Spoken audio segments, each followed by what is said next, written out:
नमस्कार दोस्तों। बात है 10 अप्रैल 1912 की। आरएमएस टाइटैनिक दुनिया का सबसे बड़ा और सबसे लग्जरियस जहाज उस जमाने का, जो अपनी पहली यात्रा पर निकलता है। यह जहाज इंग्लैंड से न्यूयॉर्क जा रहा है और इसमें हर तरह के लोग बैठे हुए हैं। बड़े बड़े एक्टर्स और बिजनेसमैन अमेरिका जा रहे हैं एक बेहतर जिंदगी की तलाश में। और इस जहाज की कमान संभाले हैं 60 साल के senior captain Adam Smith John.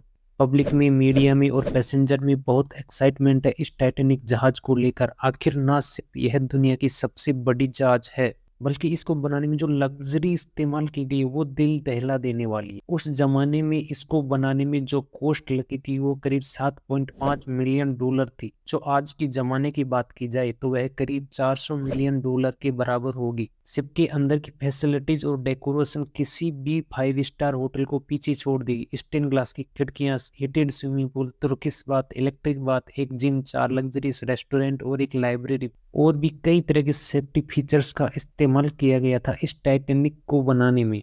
इस जहाज को अनसीन केबल जहाज भी माना जाता था। व्हाइट स्टार लाइन उस कंपनी का नाम था जिसने इस टाइटैनिक जहाज को बनाया। उस जहाज के वाइस प्रेसिडेंट ने पब्लिक के सामने आकर कहा था कि यह जहाज कभी डूब ही नहीं सकता क्योंकि यह अनसीन केबल है।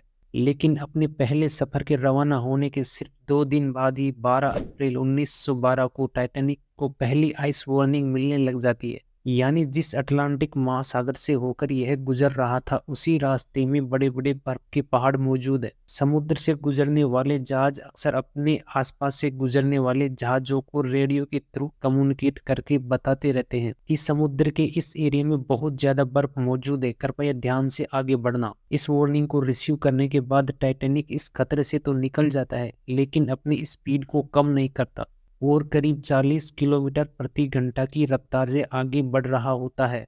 उसके करीब 2 दिन बाद 14 अप्रैल 1912 को 7 और आइस वार्निंग दी जाती है, लेकिन कैप्टन स्मिथ और उनके क्रू मेंबर इस वार्निंग को इग्नोर कर देते हैं और स्पीड को कम नहीं करते। धीरे धीरे सूरज ढल जाता है, रात हो जाती है और तापमान गिरने लगता है। इस 14 अप्रैल की खास बात यह थी कि इस रात चांद बाहर नहीं आया था और बिना चांद की विजिबिलिटी बहुत ही कम थी, जिससे रात को देखना काफी मुश्किल हो जाता है। रात के 11:39 पर एक जहाज कर्मी अचानक सामने एक बर्फ का पहाड़ देखता है और घंटी बजाता है ताकि सभी जहाज कर्मी अलर्ट हो जाए और फोन करके कैप्टन को बताता है कि सामने एक बर्फ का पहाड़ है, जल्दी से जहाज को मोड़ो। कैप्टन इस बात को सुनकर इंजन रूम को जहाज को मोड़ने के लिए बोलते हैं, लेकिन तब तक बहुत देर हो चुकी होती है।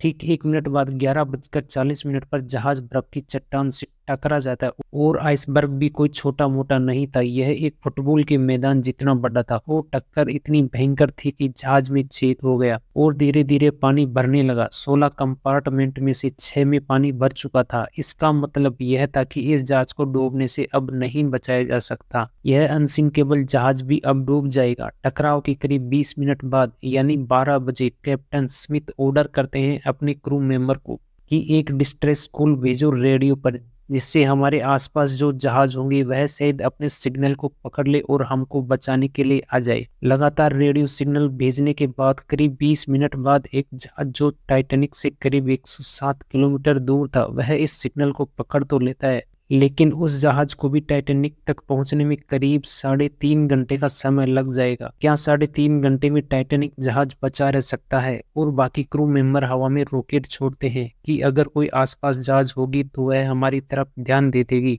और हमको बचाने के लिए आ जाएगी। लेकिन दूर दूर तक इस जहाज के अलावा कोई रिस्पॉन्स नहीं मिला। इस बीच कैप्टन ऑर्डर दे देते हैं कि अब पैसेंजर को लाइव बोट का इस्तेमाल करके समुद्र में उतारा जाए। प्रोटोकॉल के अनुसार बच्चों और महिलाओं को पहले प्रायोरिटी मिलेगी लाइव बोट में बैठने के लिए। जहाज में बैठे पैसेंजर की यदि बात की जाए तो उन्हें ज्यादा डर नहीं लग रहा था, क्योंकि उनको पता था कि टाइटैनिक तो अनसिंकेबल जहाज है और जैसे ही लाइव बोट पानी में उतारी गई तो उसमें 70 लोगों की कैपेसिटी थी, लेकिन उसमें करीब 28 लोग ही उतारे गए। धीरे धीरे समय गुजरता गया और जहाज में पानी भरता गया और जहाज के आगे वाले हिस्से में पानी ज्यादा भर जाने से आगे का हिस्सा धीरे धीरे डूबने लगा और लोगों में भगदड़ मच गई और आपस में लड़ने लगे लाइव बोट में बैठने के लिए। प्रॉब्लम यह थी कि लाइव बोट की संख्या बहुत ही कम थी, सिर्फ 20 ही लाइव बोट थी जिसमें करीब 1200 लोग ही आ सकते थे, लेकिन जहाज में कुल पैसेंजर्स की संख्या 2200 थी। रात के करीब 2:05 पर आखिरी लाइव बोट उतारी गई, लेकिन फिर भी टाइटैनिक के अंदर करीब 1500 लोग मौजूद थे।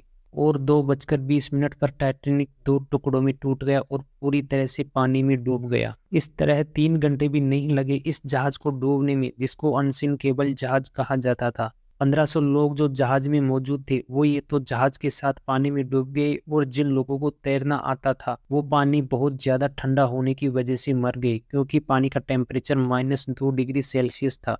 टाइटैनिक के कैप्टन स्मिथ और क्रू मेंबर भी इस टाइटैनिक जहाज के साथ समुद्र में समा गए, और वह जहाज जो टाइटैनिक में बैठे पैसेंजर्स को बचाने के लिए आ रहा था वह इस लोकेशन पर करीब 4 बजे पहुंच तो जाता है, लेकिन तब तक बहुत देर हो चुकी होती है। लेकिन जो लाइफ बोट में बैठे करीब 705 लोगों को वह जहाज सुरक्षित बचा लेता है, और इस घटना के बाद बहुत सारे सवाल उठे, कई कंट्रोवर्सी हुई, कई इन्वेस्टिगेशन कराई गई, और कई ऐसी बातें सामने आई जो सुनकर शॉक्ड हो गए। टाइटैनिक समुद्र में लगभग 3 घंटे में पूरी तरह से डूब गया, लेकिन उसको ढूंढने में करीब 70 साल से ज्यादा का समय लग गया। सितंबर 1985 में अमेरिकी वैज्ञानिक रॉबर्ट पेलर ने समुद्र के नीचे इसे ढूंढ निकाला। समुद्र में करीब 3800 मीटर नीचे इस टाइटैनिक जहाज के 2 टुकड़े मिले। ये दोनों टुकड़े एक दूसरे से करीब 600 मीटर दूर थे। इतने सालों बाद यह जहाज जो समुद्र में पड़ी हुई है, अब यह एक खंडर में तब्दील हो गई है। पहले कुछ ऐसी थी, अब ऐसी रह गई है, और कहा जाता है कि 2030 तक यह जहाज पूरी तरह से समुद्र में समा जाएगी। यह थी टाइटैनिक की एक स्टोरी। अगर आपको यह वीडियो पसंद आया हो तो कमेंट करें और चैनल को सब्सक्राइब करके हमारा सपोर्ट जरूर करें। मिलते हैं अगले एपिसोड में, तब तक के लिए नमस्कार।